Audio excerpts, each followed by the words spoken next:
Alors, ben, c'est une vieille histoire, comme je vous l'ai dit. En fait, je devais avoir quoi, 16-17 ans quand j'étais au baccalauréat philo, puisque je suis française, effectivement. Et donc, on avait un professeur de philo qui était assez passionné de Freud. Et donc, c'est comme ça que j'ai découvert Freud à cette époque-là. Et donc, comme c'était ma dernière année aussi de secondaire, j'ai décidé après de faire la philo, en fait. Ça, c'était mon premier choix. Et puis très rapidement, je me suis rendu compte, après un an, que si je faisais la philo, ça serait compliqué de faire de la clinique, puisque l'idée, c'était quand même de continuer vers déjà peut-être vers la psychanalyse. Je n'avais pas vraiment cette idée-là précise, mais enfin, en tout cas, ça me parlait bien. Et donc, j'ai bifurqué vers la psycho. Et puis, j'ai très rapidement travaillé à l'hôpital psychiatrique en France, hein, donc avant d'arriver en Belgique. Et là, j'ai commencé une première analyse, donc j'étais vraiment toute jeune à ce moment-là.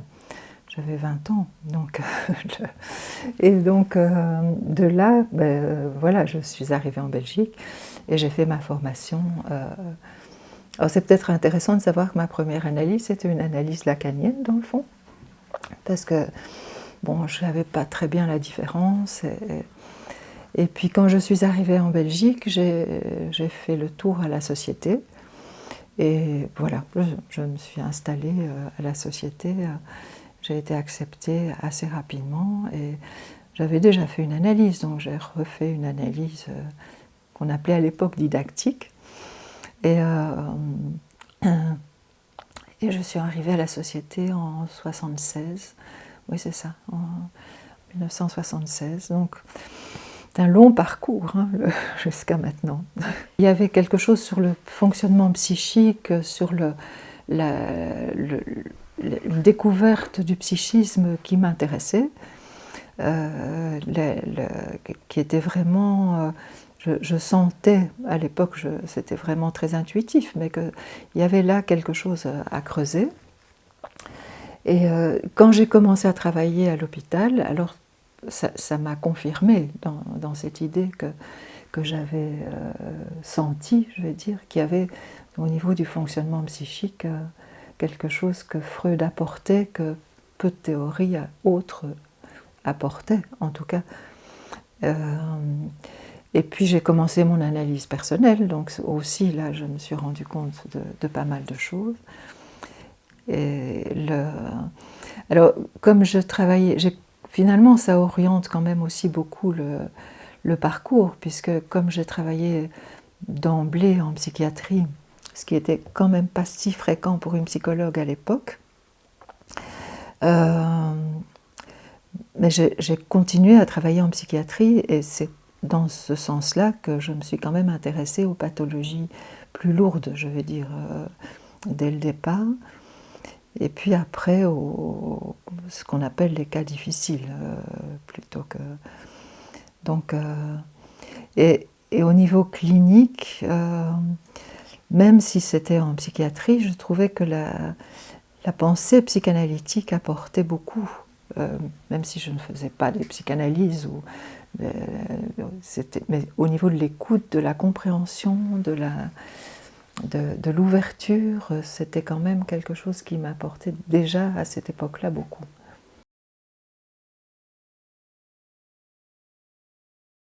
Oui, forcément, on ne devient pas psychanalyste par hasard. Hein, ça, c'est forcément, il y a quelque chose dans mon histoire personnelle qui a fait que...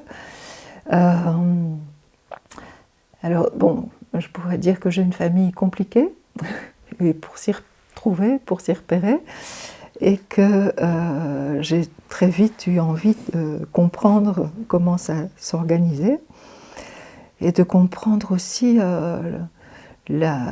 comment je dirais, comment la famille s'est composée de cette façon bizarre. Donc comme je le disais, j'ai travaillé en psychiatrie quand même pendant presque 30 ans, à la fois à l'hôpital dans un premier temps jusque quand même des années 80, puis en centre de santé mentale. Et donc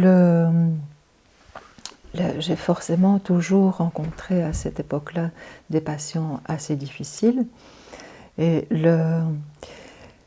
alors, ce sont des patients avec lesquels il faut être un peu différent en tout cas ce que je voyais à l'hôpital. Il fallait parler, il fallait beaucoup plus amener des images, solliciter et les écouter aussi de façon différente. Et donc ça m'a permis aussi de développer une écoute particulière de certaines zones du psychisme qui ne sont pas souvent abordées, enfin qui n'étaient pas souvent abordées, parce qu'il y a quand même eu un gros changement dans la psychanalyse au moment où je suis devenue psychanalyste. C'est quand même l'époque où des personnes comme Anzieux, comme Green, Anzieux que j'ai eu comme prof en fait à Paris, parce que j'ai fait ma licence à Lille, mais ma spécialisation à Paris. Et donc j'ai eu des profs comme Anzieux, Perron, Borelli, Misès, donc des personnes qui sont connues quoi, et à l'époque donc Anzieux développait déjà le Moipeau. André Green avait fait l'exposé à l'IPA sur l'analyse, la symbolisation et l'absence. Donc c'était toute une époque d'ouverture aussi aux cas plus compliqués, plus difficiles. Hein. Ma première lecture de Green et de Jean-Luc Donnet, c'était L'enfant de ça, qui m'a beaucoup parlé pour les patients psychotiques. Donc cet intérêt s'est vraiment nourri aussi de l'époque du début de ma carrière. Avant, les applications de l'analyse, c'était la névrose. Quand tu vois les cas de Freud, ce n'est pas toujours des cas névrotiques, mais enfin, c'était quand même la névrose essentiellement. Et c'était axé et centré sur le complexe d'Oedipe et sur tout ce qui était côté névrotique de la personnalité. Or, à partir de ces années-là, ça a été beaucoup plus une écoute de la relation d'objet, des difficultés précoces qu'avaient les personnes. Donc ça a beaucoup changé l'écoute à ce niveau-là. Alors, tu me demandais... Donc j'ai fait aussi du groupe analytique, pas du psychodrame, mais du groupe analytique, ce qui est aussi une manière d'aborder les patients autrement. Pour des patients qui ont du mal à s'exprimer, le groupe peut être un support. Il y a des personnes qui n'aiment pas le groupe, mais le groupe peut être un support de voir que ils ne sont pas tout seuls à partager leurs difficultés. J'ai aussi animé un groupe à l'hôpital avec les patients et une infirmière, qui était très intéressant, qui était un groupe, bon, je ne sais pas si on pourrait encore faire ça maintenant, mais c'était un groupe qui servait à la fois pendant l'hospitalisation et de transition par rapport à la sortie.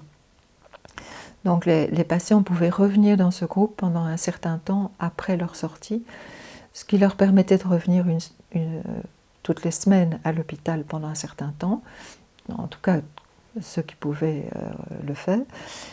Et c'était aussi une période, une transition. Et ils pouvaient aussi montrer aux autres patients que voilà, il y avait moyen de ressortir et de reprendre sa vie. Et c'était aussi un encouragement pour les patients hospitalisés. Mais je crois que ça permet alors à des patients qui ont du mal à s'exprimer et à avoir les mots. Le psychodrame, c'est aussi la mise en scène qui permet aussi d'exprimer des choses. Ça permet à des patients qui ont des difficultés à se représenter et au niveau de la symbolisation, par exemple, de s'appuyer sur les possibilités des autres patients et de se comparer. Donc ça ouvre des horizons psychiques à des patients qui ont du mal à se sentir et à ressentir leurs émotions, des choses comme ça, tu vois. Donc voir les autres patients exprimer des émotions, ceux qui le peuvent, voir les autres patients parler de leurs fantasmes quand c'est possible, tout ça, ça amène du tissu psychique, je dirais, qui leur permet d'étoffer le leur. Ça m'attirait, mais en fait, une fois que tu es sur une voie, je crois qu'il y a quelque chose là qui s'y passe. Par contre, j'ai fait l'observation du bébé.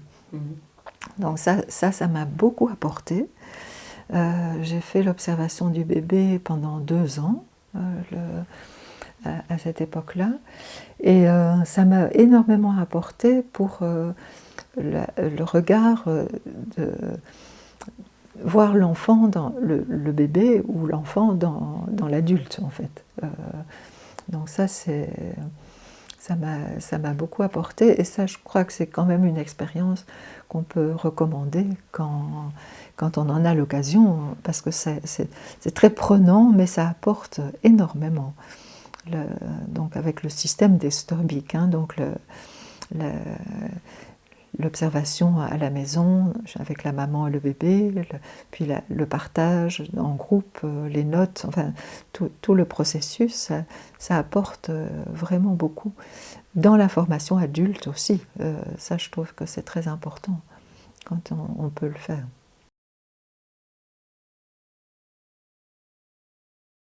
Ça apporte, je pense, enfin, dans l'expérience que j'en ai eue. Alors, il faut aussi que ce soit un service qui soit ouvert, quand même, hein, parce que ce qui est intéressant, je trouve, dans une équipe comme ça, c'est d'avoir aussi des personnes qui ont d'autres formations.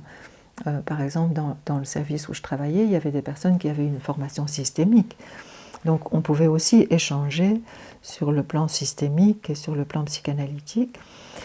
Aussi, un des psychiatres qui travaillait avec nous était quelqu'un qui était très bien formé au niveau de la médication, et donc de l'aspect plutôt biologique de la psychiatrie. Et c'était aussi intéressant de travailler ensemble et d'avoir, lui écoutait ce que je pouvais dire et moi j'écoutais ce qu'il pouvait me dire. Enfin, c'était aussi intéressant.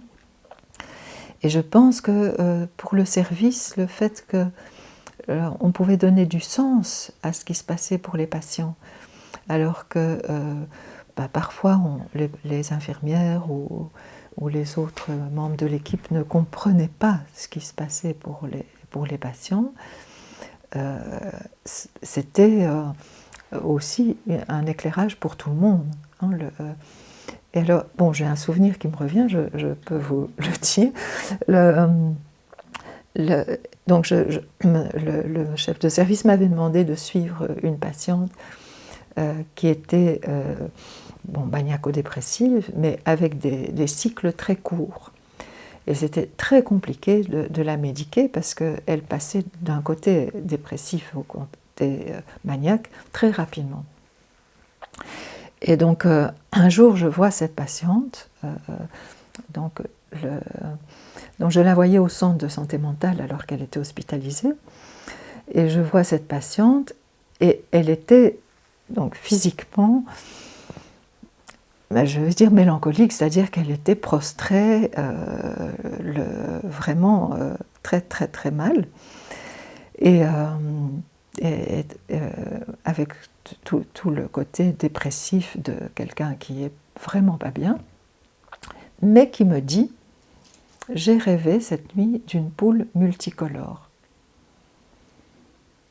Donc, elle s'en va, je prends mon téléphone et je téléphone à la clinique en disant « Attention, elle va virer ». L'infirmière éclate de rire et me dit « Enfin, Marie-France, tu viens de la voir, qu'est-ce qui te prend ?» Je dis « Écoutez, pour moi, elle va virer ». Et donc l'après-midi, il me téléphone en me disant « Mais comment tu as compris ça ?» Parce que...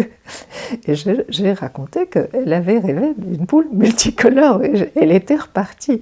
Donc le rêve précédait, c'est ça qui m'a vraiment sidérée, moi, parce que son rêve précédait le virage maniaque en fait.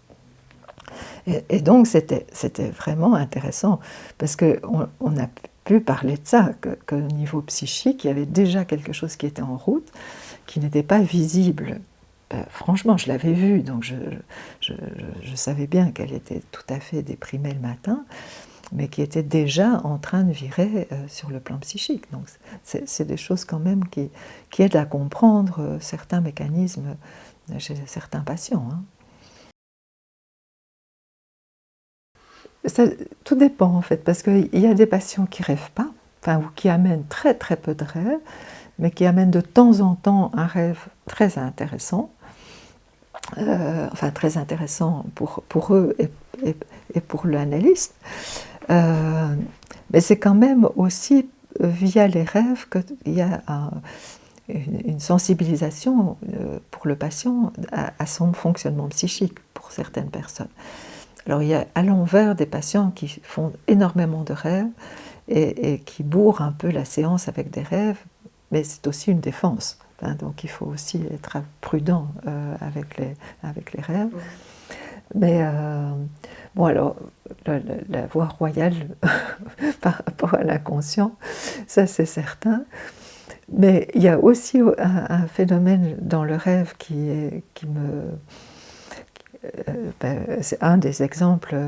Mais il y a des patients où les rêves, comment je dirais ça, donc qui au niveau psychique ont énormément de mal à s'exprimer et à mettre en forme des choses qu'ils ressentent, et puis où le rêve vient éclairer bien plus que ce qu'ils peuvent dire, et que parfois ils ne se reconnaissent même pas dans le rêve, parce que c'est comme si le rêve précédait un changement psychique chez eux. Donc il ne faut pas être trop rapide non plus à ce moment-là. Mais j'ai déjà vu ça avec certains patients, surtout des patients entre guillemets borderline ou difficiles, où le rêve est parfois beaucoup plus élaboré que tout ce qu'ils peuvent dire sans pouvoir l'exprimer en fait. Et que le rêve vient les aider d'une certaine façon à mettre en forme quelque chose qui est tellement compliqué pour eux. Alors ça, bon, le rêve, on pourrait en parler beaucoup, évidemment, puisque c'est quand même quelque chose d'important dans notre travail, mais pas que. Hein, mais ce qui est tout à fait frappant, et j'ai encore eu le cas hier, c'est que dans les supervisions, les jeunes analystes qui commencent, d'abord il y a le divan qui arrive souvent dans la pièce, mais la supervisée que j'ai vue hier, le divan était là, et une de ses patientes lui a amené 2 rêves alors qu'elle n'avait jamais rêvé avant, enfin jamais apporté de rêve avant, comme si le divan, rien que par sa présence, déclenchait quelque chose chez le patient. Et la jeune femme supervisée me disait qu'elle avait été tout à fait étonnée que cette femme amène un rêve alors qu'elle ne l'avait jamais fait. Donc il y a quelque chose... Alors c'est d'autant plus étonnant que actuellement, par rapport à ce qui se passait il y a 30 ans, la plupart des personnes ne savent même plus ce que c'est qu'une psychanalyse, quoi, hein, parce qu'on n'en parle plus beaucoup. Oui, si on en parle beaucoup pour la critiquer, mais on n'en parle plus beaucoup dans les universités ou alors qu'à une certaine époque, elle avait quand même pignon sur rue, d'une façon peut-être exagérée d'ailleurs, je pense. Mais les patients sont très sensibles à cette écoute particulière, ça c'est sûr, qui est quand même une disponibilité psychique qu'ils rencontrent peu ailleurs, hein, il faut dire. Pour moi, l'écoute analytique, c'est tout un ensemble. Alors c'est difficile d'en parler parce que c'est tout un ensemble. Mais il y a d'abord cette façon d'accueillir la personne psychiquement, de rester silencieux mais en même temps très présent, parce que c'est pas un silence d'absence, c'est enfin de vide en tout cas, c'est un silence très très présent. Qui contient, enfin, les patients le disent comme ça, qu'ils sentent qu'ils sont écoutés, contenus, il y a quelque chose de ça. Alors il y a aussi le fait que dans cette écoute, ben, il y a un accueil, quel que soit comment le patient se présente, quels que soient les sentiments qu'il a, même s'il est fâché, ou, enfin, on accueille ce qui se passe et puis il n'y a pas de critique non plus. Il n'y a pas non plus de conseils ou de choses à faire ou à ne pas faire. C'est vraiment un accueil total de la personne. Et je crois que c'est quand même une occasion unique pour les patients de pouvoir se déposer quelque part. Ça, c'est très important au début. D'ailleurs, quand quelqu'un termine une analyse, c'est quand même souvent cette écoute qui est la plus difficile à perdre. Hein, les gens qui terminent le disent, mais c'est cet espace où je peux dire tout ce qui me vient et tout ce qui me vient en tête et où je sais que ça va être accueilli et ça va me manquer. Hein, ça, c'est quand même très souvent ce que les patients disent. Donc c'est quand même une écoute qui est composée à la fois d'accueil, de neutralité, de silence. Enfin, quand je dis silence, ça ne veut pas dire qu'on ne dit rien, hein, mais un recul, quelque chose qui permet le déploiement de la parole en tout cas. Quels que soient les sentiments, quelles que soient les idées qui viennent en tête, il n'y a pas de jugement. C'est pas bien ou mal. De toute façon, on pense et il n'y a pas de bien ou mal dans les fantasmes. Hein.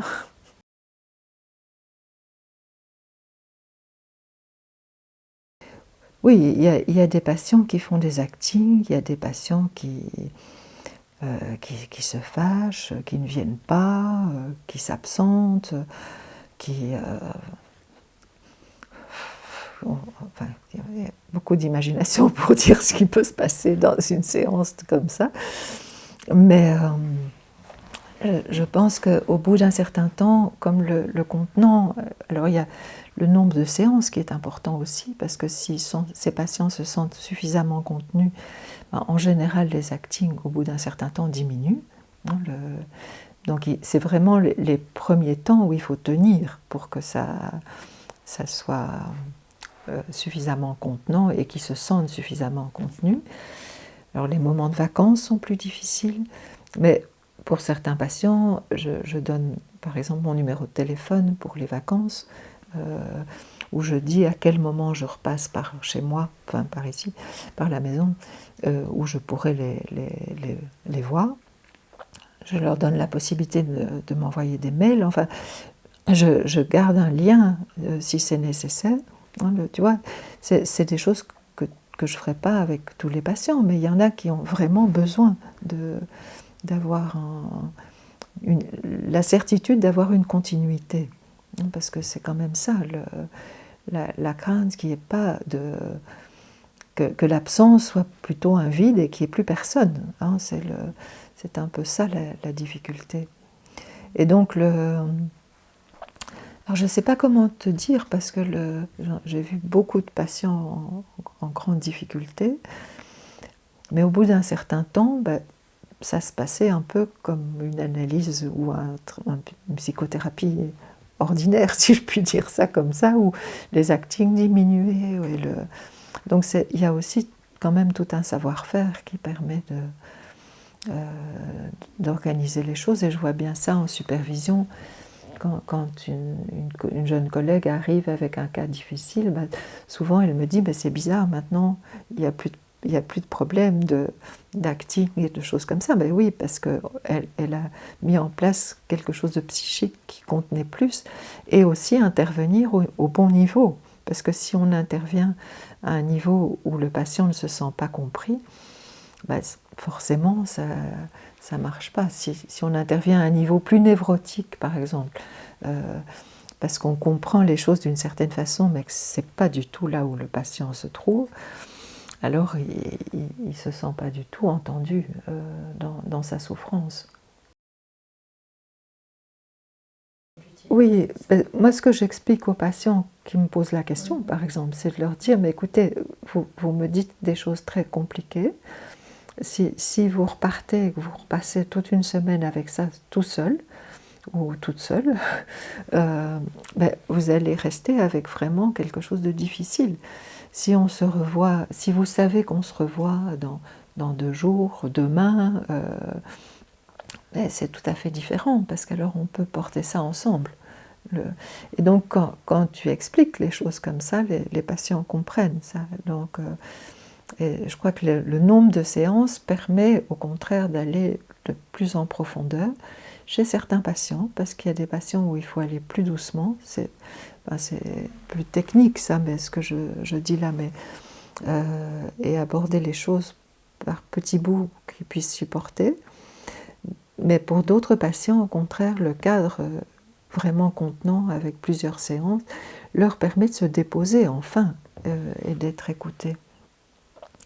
Donc le nombre de séances permet d'aller plus en profondeur, en tout cas la plupart du temps.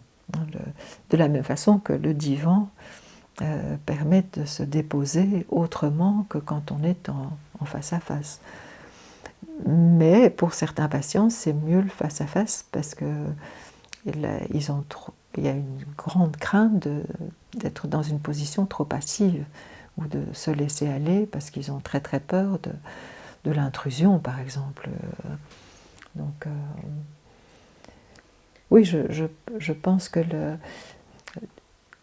c'est pour ça que je disais, on ne pense plus psychanalyse spontanément, donc je crois qu'il faut quand même un tout petit peu expliquer aux patients le pourquoi de ce dispositif-là, parce que si on l'impose sans que le patient ne sente vraiment ce que ça peut lui apporter,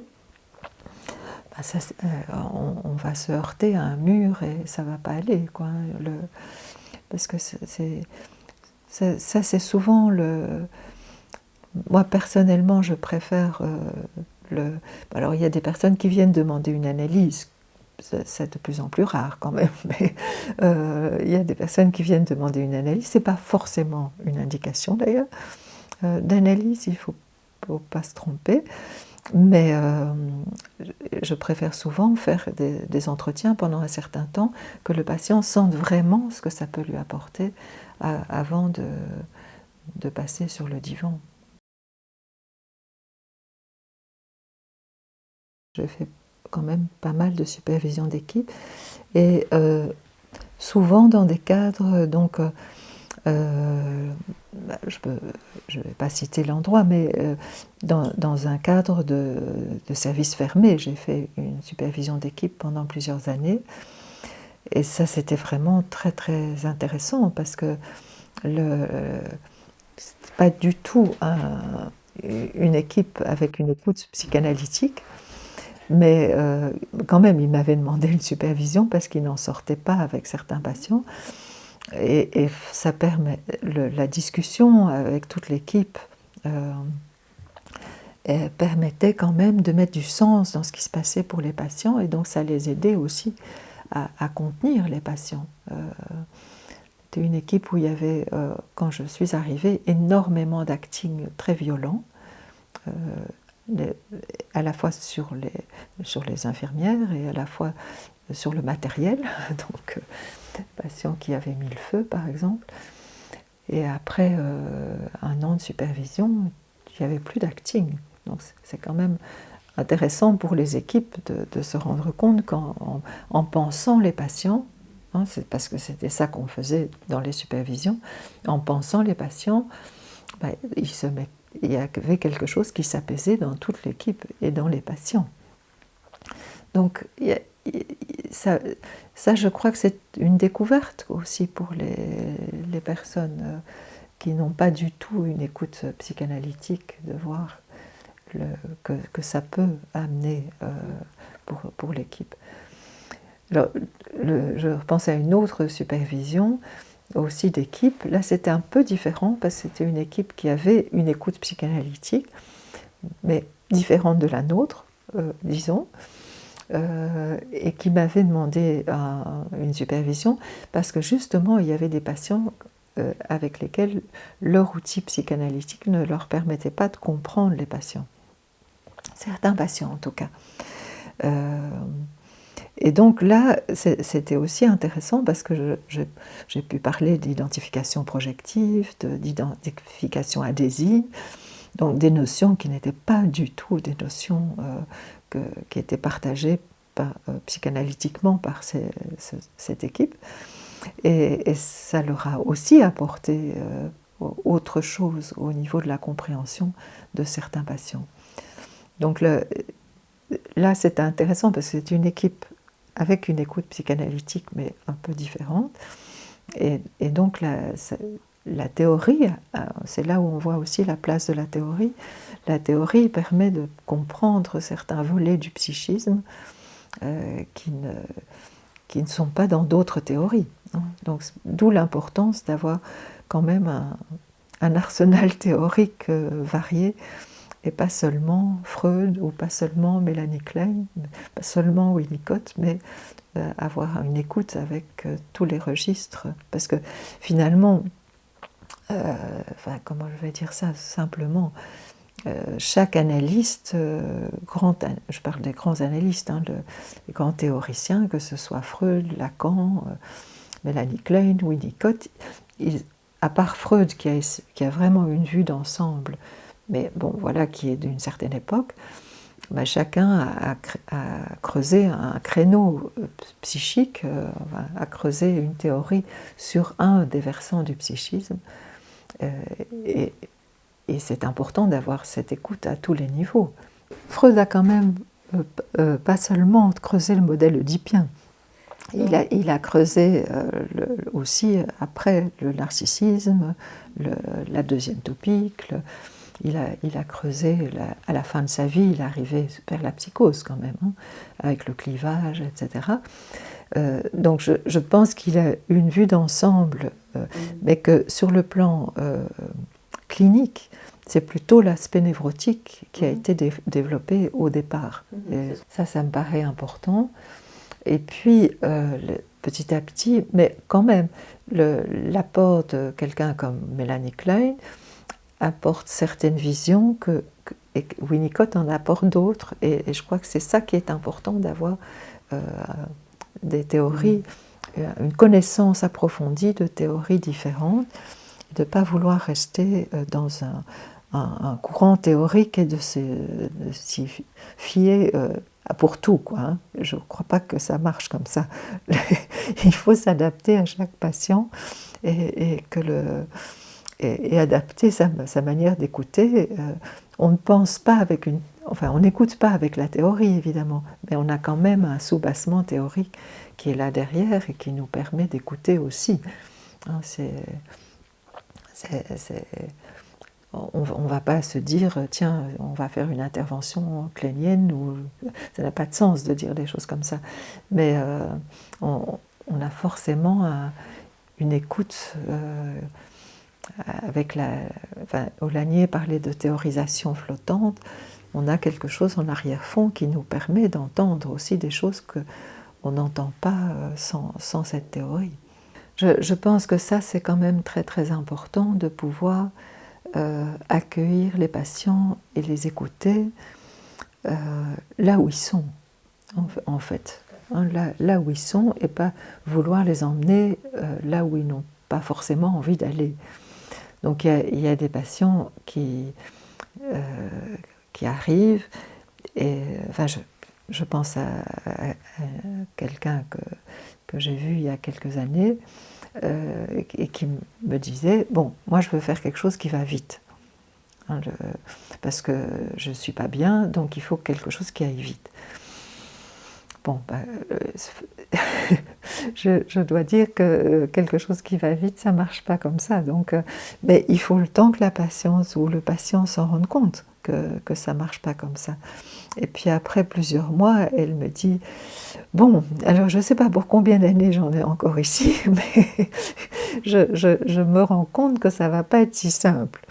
Donc voilà, je crois qu'il y a quand même quelque chose où j'ai accueilli son « il faut que ça aille vite », comme j'ai pu, si je peux dire. Et puis petit à petit, elle s'est quand même rendue compte, c'était une femme, que il y avait quand même des soucis à des niveaux auxquels elle ne s'y attendait pas. Parce que pour elle, la difficulté était immédiate. C'était quelque chose qui était lié à un événement de vie. Il fallait régler ça tout de suite, et puis après, ça irait. Ben non. Si l'événement de vie avait fait qu'elle était à ce point mal, c'est parce que ça avait réveillé plein d'autres choses de son histoire, en fait. Et donc, c'est toujours un peu comme ça que ça se passe, évidemment. Et donc, le temps qu'elle s'en rende compte, qu'elle l'accepte, parce qu'il faut encore que la patiente ou le patient accepte de regarder ce qu'ils ont vécu, parce que finalement, ça amène aussi pas mal de souffrance, de retourner vers le passé, en tout cas pour beaucoup de gens. Et donc, il y a tout un travail à faire pour que la personne puisse supporter aussi de se retourner vers ce passé qui l'a fait souffrir, mais qui a mis tous les mécanismes de défense par rapport à ça en place.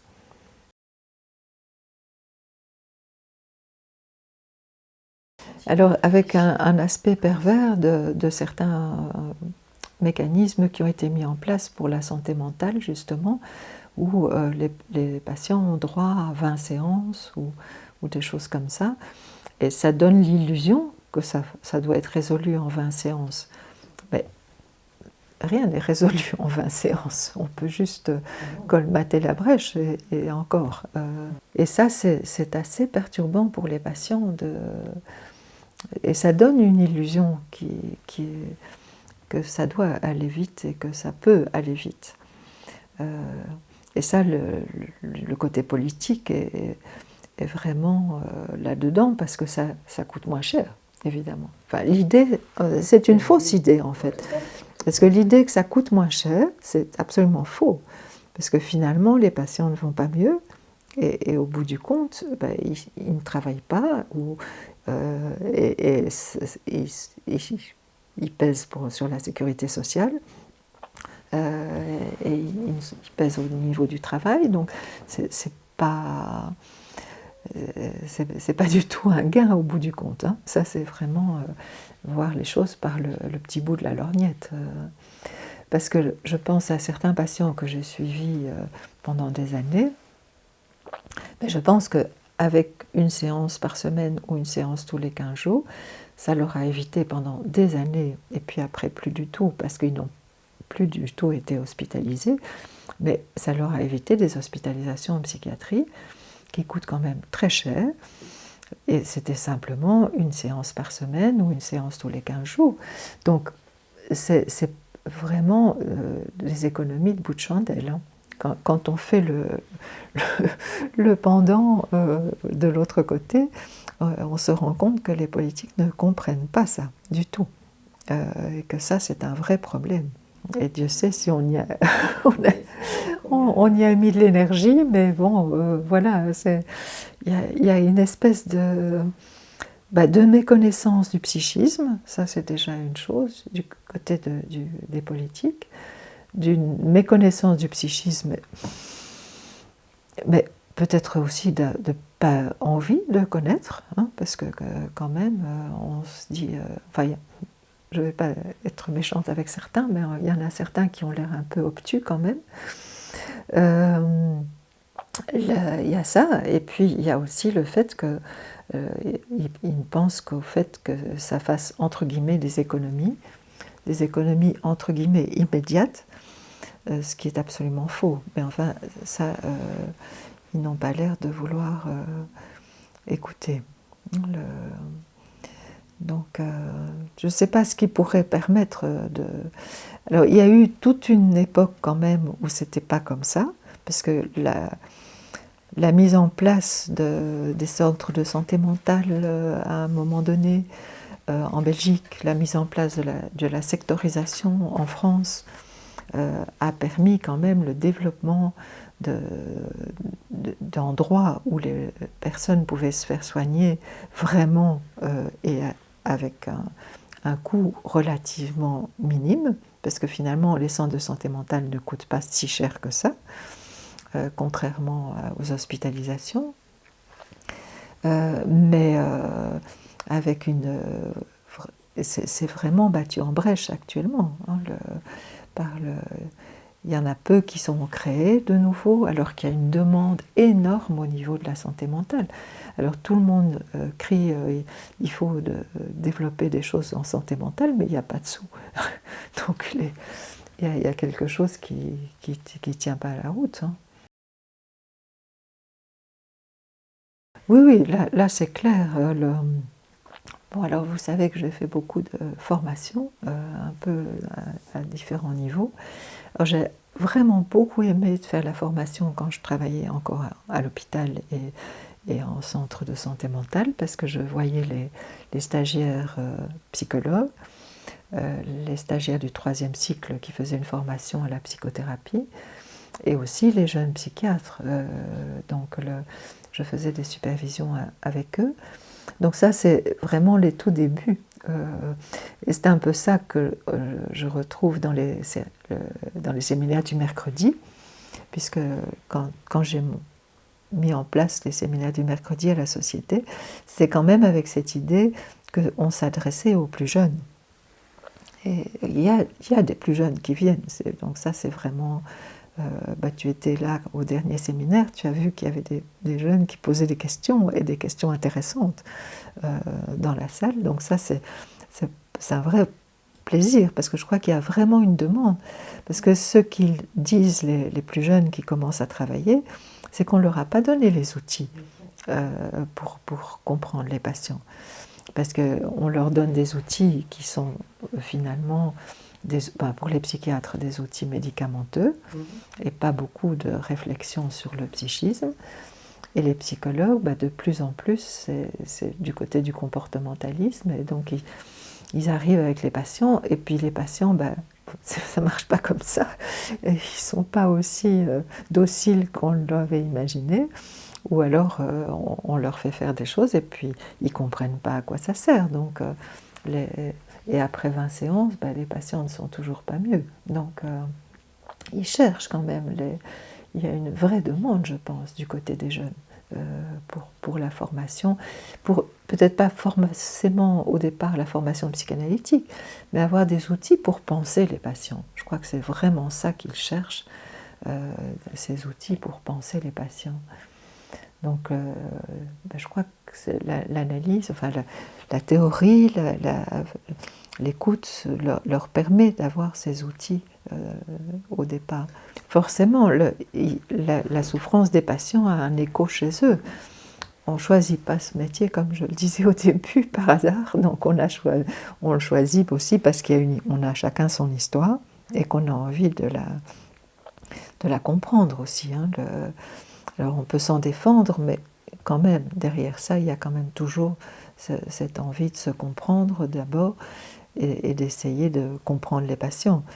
Et ça réveille, les patients réveillent des échos en soi et qu'il faut essayer de travailler sur soi-même pour avancer avec les patients. Donc ça, c'est quand même quelque chose d'important que les jeunes comprennent quand même assez vite, je pense.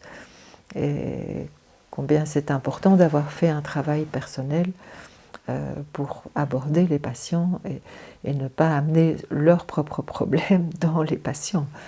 C'est vraiment très très capital ça. J'ai fait la formation aussi à l'IFISAM pendant des années. Il y a la formation du GRCPA.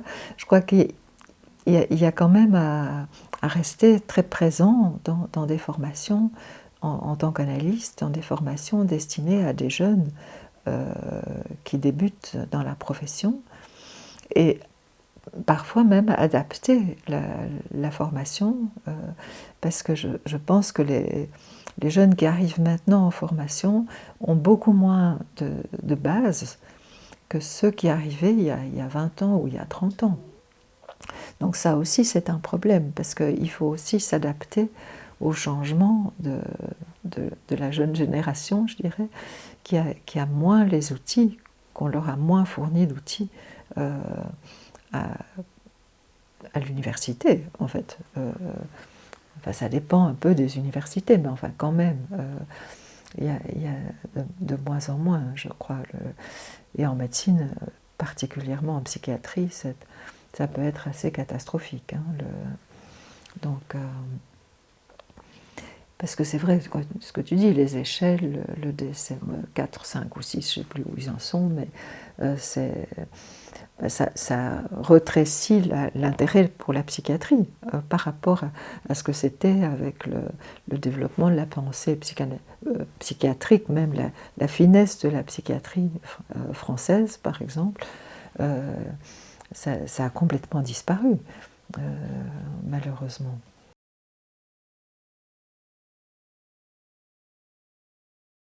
Je pense que c'est un des métiers, le rare métier où on peut un peu rêver toute la journée quand même, d'une certaine façon.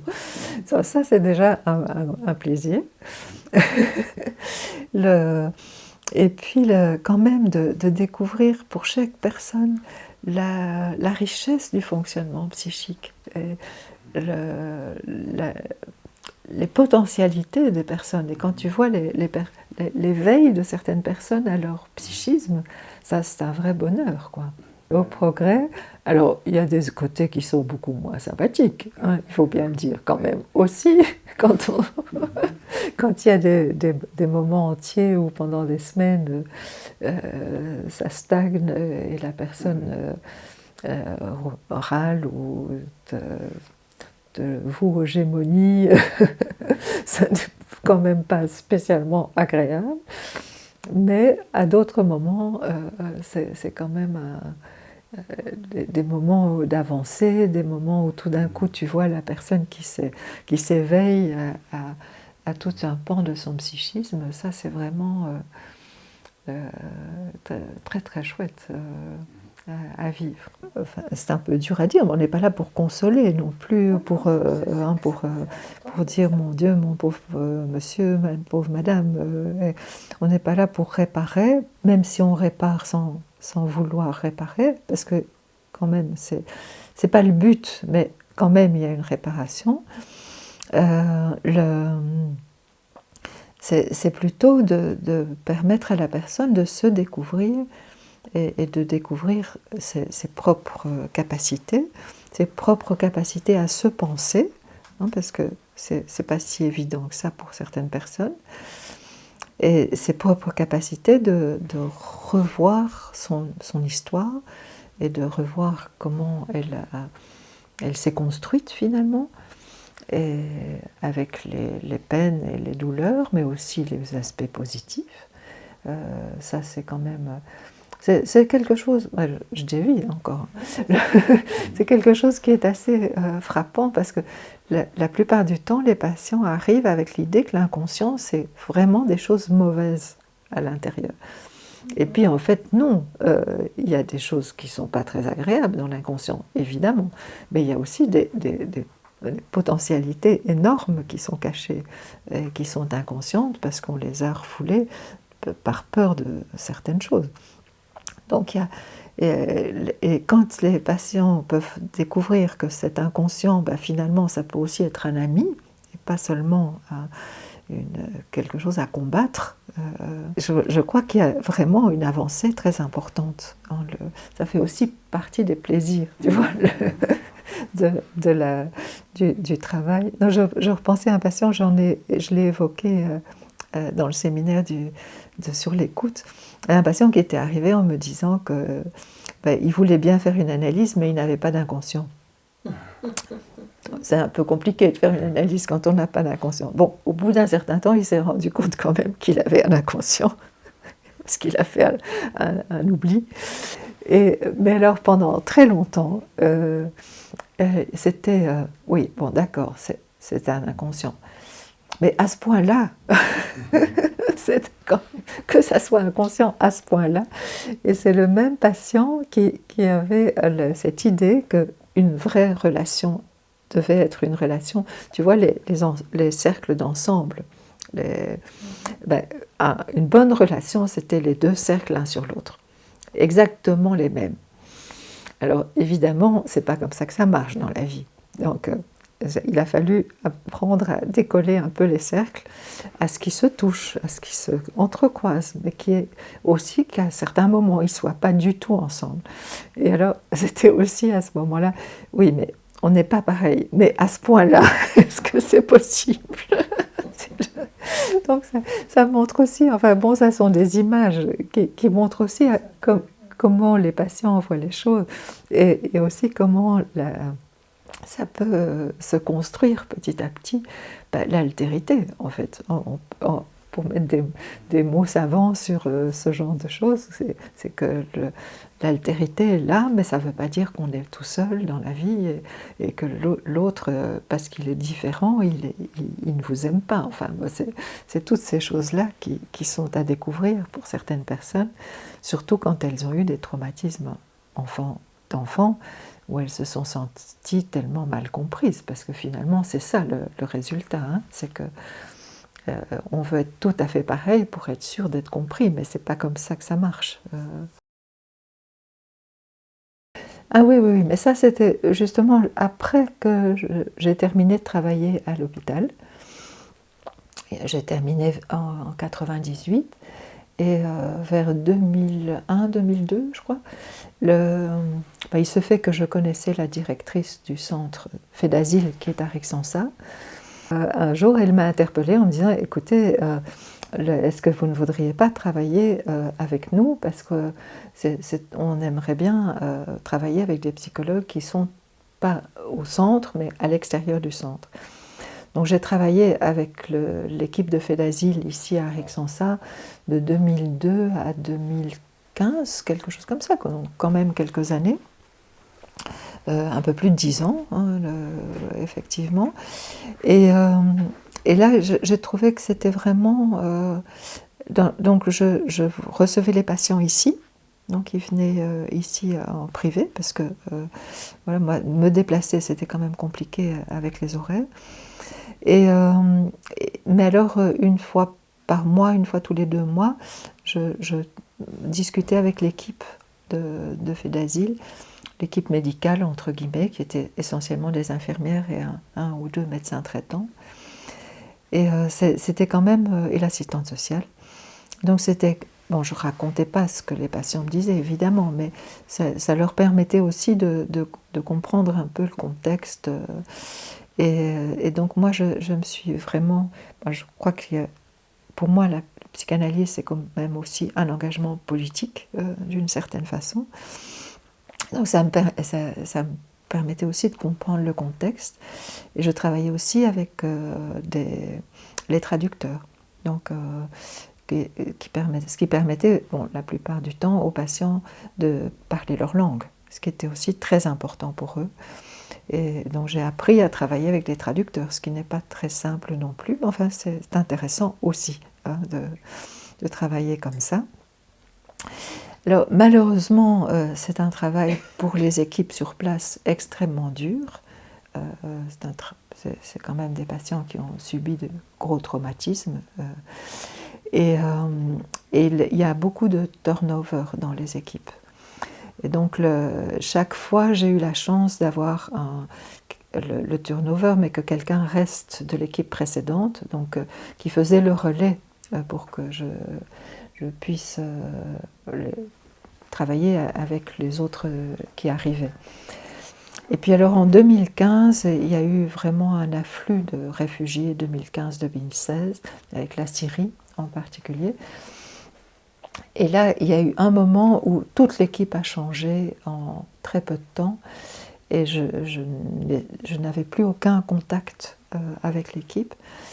Et en plus de ça, le fait d'asile a diminué le nombre de séances que les patients pouvaient avoir, ce qui fait que c'était une fois par mois ou des choses comme ça, ce qui n'avait pas beaucoup de sens, parce que je les voyais quand même une fois par semaine.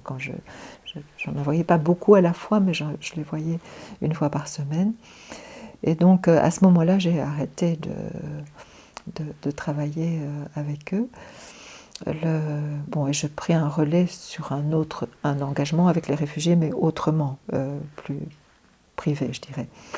Mais ça m'a beaucoup apporté pour la compréhension aussi des mécanismes de migration, de l'état catastrophique des pays dont ils venaient, et de comprendre aussi tout le traumatisme du chemin entre leur point de départ, qui étaient déjà des camps de réfugiés d'ailleurs, la plupart du temps,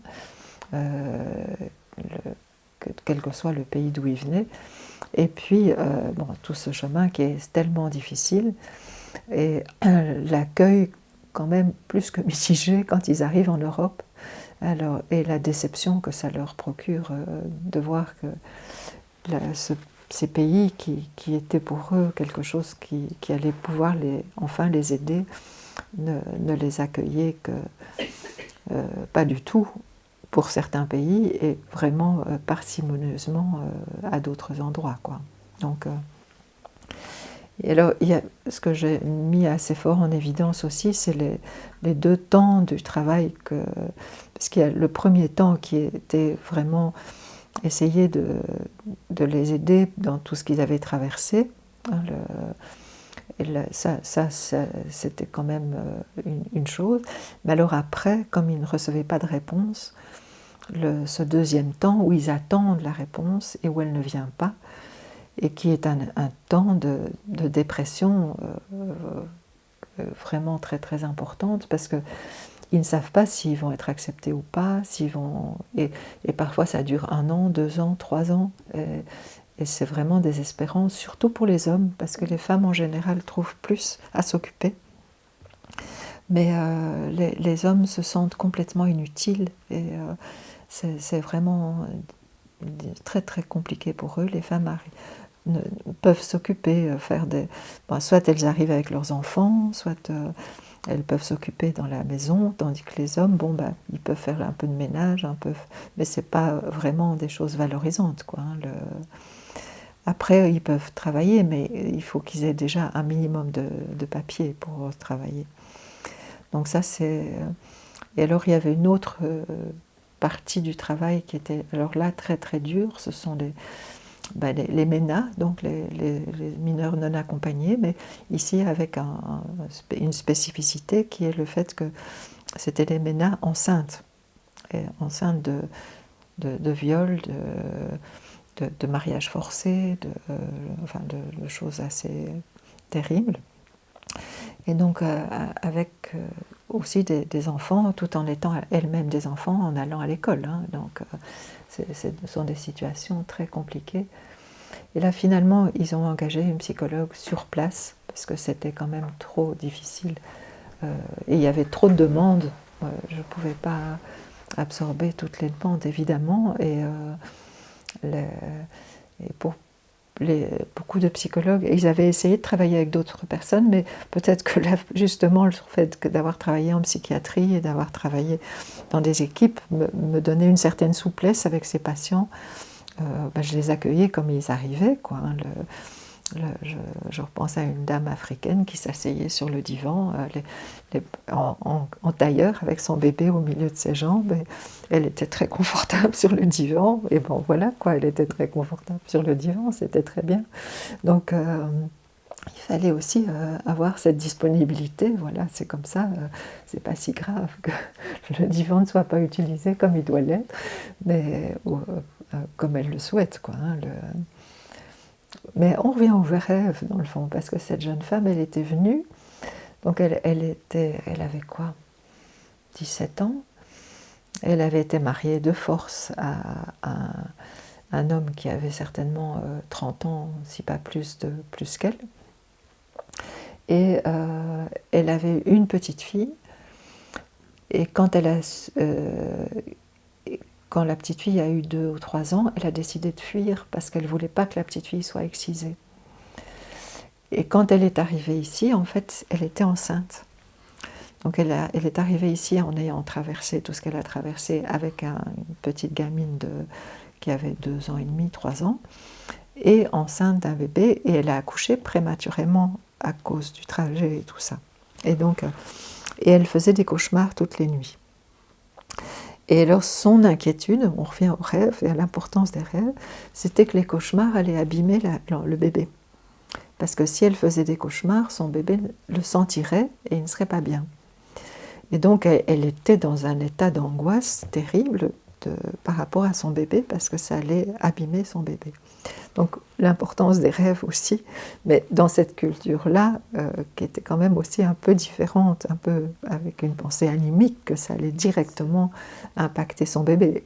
Elle n'avait pas tort que ces angoisses pouvaient impacter son bébé, mais peut-être pas directement les rêves.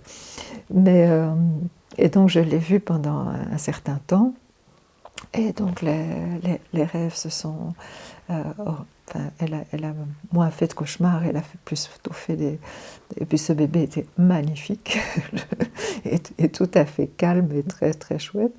Et donc, et alors à un moment donné, parce qu'elle m'avait dit au départ que dans son pays, les marabouts, avec ces mauvais rêves qu'elle faisait, allaient lui mettre de l'eau sur la tête et que les rêves allaient partir. Je lui avais dit, moi je ne suis pas marabout, donc ça va être un peu compliqué, mais je peux faire comme on va essayer de trouver une solution, parce que voilà, moi je ne suis pas marabout. Et puis quand à un moment donné, elle m'a dit, ah mais vous n'êtes pas marabout, mais c'est comme si vous mettiez de l'eau dans ma bouche, et avec les mots que je dis, alors les rêves s'en vont. Donc c'était très juste en plus, qu'elle avait compris en fait le fait que de me raconter toutes ces choses qui lui faisaient peur faisait que ses cauchemars diminuaient, et que j'étais pas marabout, mais ça marchait quand même. Donc voilà, ils ont des expériences qui sont quand même très enrichissantes sur le plan du fonctionnement psychique, avec chaque manière de penser, et comment les patients peuvent s'approprier quand même un espace qu'on leur offre, qui pour moi est psychanalytique en fait. Mais aussi le fait que le psychisme, finalement, malgré les formes un peu différentes de départ, était quand même assez universel finalement, à condition qu'on accepte que c'est pas tout à fait pareil, mais que finalement les rêves ont un sens, quelle que soit la culture, peut-être pas tout à fait comme nous le donnons le sens, mais qui sont importants, et que le psychisme est important pour quelle que soit la culture. Donc ça, c'est vraiment aussi une découverte. Je le savais, mais de le voir in vivo, et de pouvoir aider quelqu'un qui a une culture tellement différente, et si simple finalement, mais qui peut se saisir de cette pensée, et de la comprendre de l'intérieur en fait, parce que c'est ça qui se passait. Ça m'a vraiment beaucoup émue, je dois dire. C'est plutôt mon engagement au niveau international de l'IPA. Donc je dis on parce qu'on était un petit groupe de 6 personnes. Nous avons été nommés dans un comité de l'IPA, donc de l'International Psychoanalysis Association, pour aider. Donc c'était vraiment la première étape pour aider les collègues turcs. Il y avait déjà des psychanalystes en Turquie, quelques-uns, à développer un centre de psychanalyse. Finalement, il y en a eu 2. Et donc on était 6. Alors c'est doublement intéressant parce que d'abord, on était 6 de cultures analytiques, de pays différents, parce que comme toujours à l'IPA, donc aussi de cultures analytiques différentes, puisqu'il y avait un grec, une israélienne, une italienne, une espagnole, une suisse et une belge, donc moi. Et donc on allait en Turquie pour les aider à mettre en place une formation. C'était vraiment les premières étapes. Et alors moi, ce qui m'a frappée, c'est l'énorme demande qu'il y avait chez ces jeunes, psychiatres et psychologues, pour une formation analytique qui pour eux était vraiment un espace de liberté de pensée, qui dans des pays quand même, c'était moins net à cette époque, tout au début, puisque j'y suis allée à partir de 2005, non 2003, jusqu'en 2009, oui 2009-2010. Et donc, puis j'y suis retournée après pour faire quelques exposés, mais donc le gros du travail, ça a été de 2002-2003 jusqu'à 2009.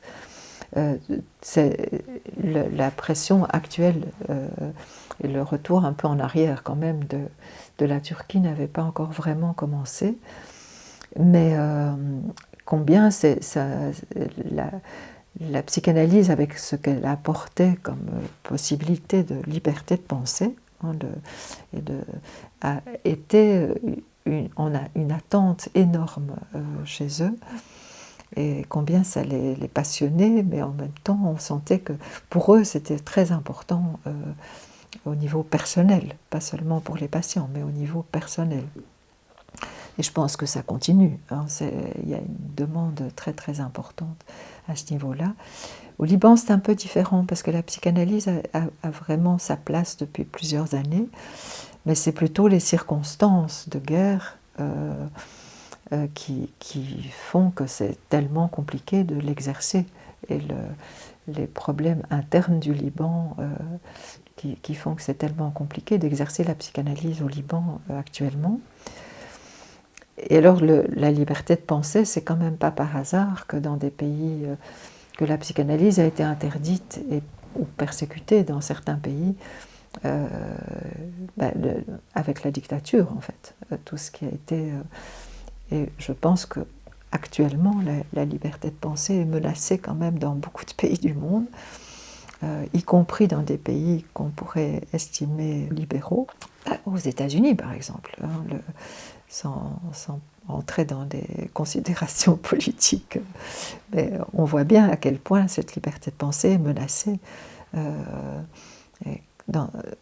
actuellement d'une façon très très grave. Et il ne faut pas se faire d'illusions, si ça commence aux États-Unis, ça peut arriver chez nous. Hein.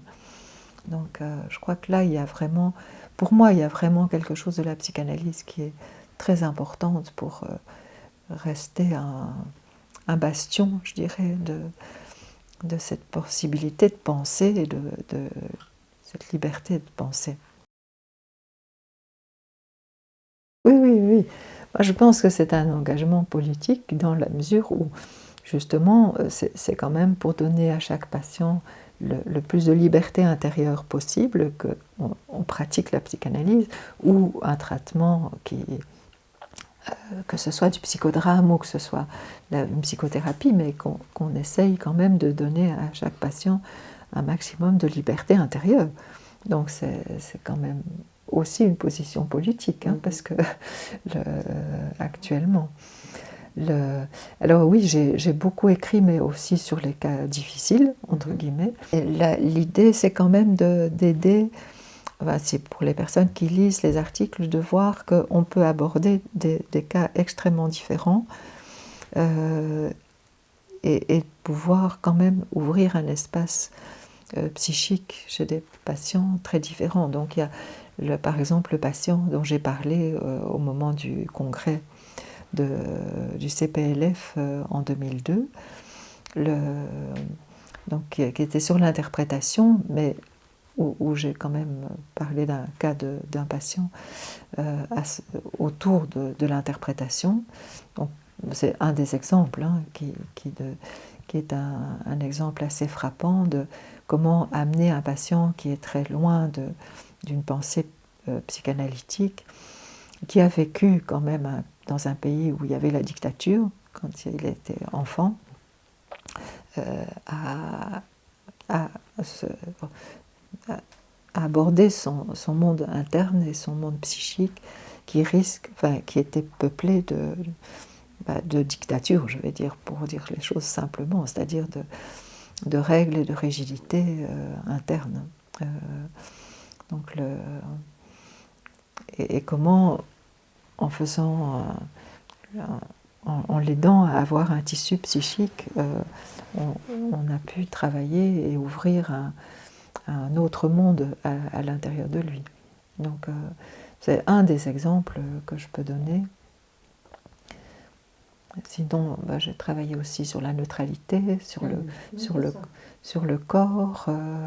J'ai écrit dans beaucoup de directions différentes, mais avec toujours le fil de comment aborder au mieux les patients.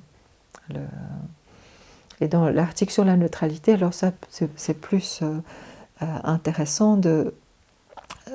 comment je vais dire En fait, si on reprend l'article, j'avais décidé de faire cet article sur 4 séances d'un jour. Et comment la neutralité, voilà, comment elle bouge en fonction de chaque patient.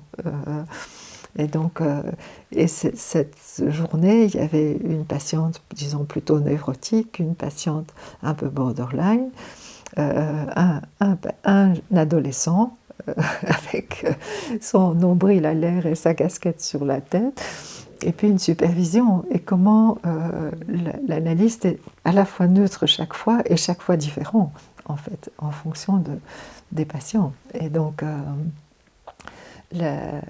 c'est comme ça que j'avais abordé la neutralité, pour montrer que elle est là les 4 fois, enfin dans les 4 situations, mais elle est chaque fois différente. Donc c'est adapté, si je peux dire, aux patients, parce que l'adolescent, si j'étais restée neutre au sens habituel qu'on voit pour les psychanalystes, c'est-à-dire si j'avais rien dit et que j'étais restée avec la face neutre, c'était extrêmement traumatique pour lui. Bon, voilà, ça c'était cet article.